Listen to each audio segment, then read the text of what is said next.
నిన్నెవ్వరూ విమర్శించకపోతే, ఎవరు ద్వేషించకపోతే, ఎవరు నిన్ను ఆటంకపరచకపోతే నీలోని సహనం ఎప్పుడు బయటకు వస్తుంది?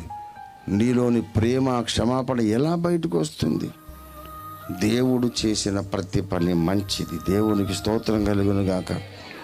కనుక కుటుంబములో కొందరు మనల్ని ద్వేషించటం మనలోని క్రీస్తు పరిమళాన్ని బయటికి తేవడానికి. దేవునికి స్తోత్రం కలుగును గాక.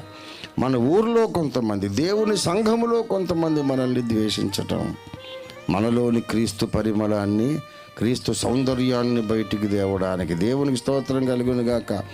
గనక దేవుడు మంచివాడు, ఉత్తముడు, మంచిది తప్ప ఏదీ చెయ్యని దేవుడు. దేవుని చిత్తము నెరవేర్చడానికి పూనుకున్న భక్తుల పట్ల ఈ లోకంలో శత్రుత్వాన్ని సృష్టించాడు. ఎందుకంటే అలా శత్రుత్వం మధ్యలో ఈ భక్తులు బ్రతికితే, సేవ చేస్తే వీళ్ళు కూడా క్రీస్తు ప్రతిబింబాలుగా ప్రత్యక్షమవుతారు. దేవునికి స్తోత్రం కలుగును గాక.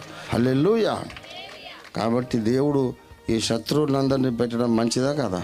అందుకే నేను ఎల్లప్పుడూ యెహోవాను సన్నుతించెదను. ప్రతి విషయములో దేవునికి కృతజ్ఞతాస్తుతులు చెల్లించాలి. దేవునికి స్తోత్రం కలుగును గాక.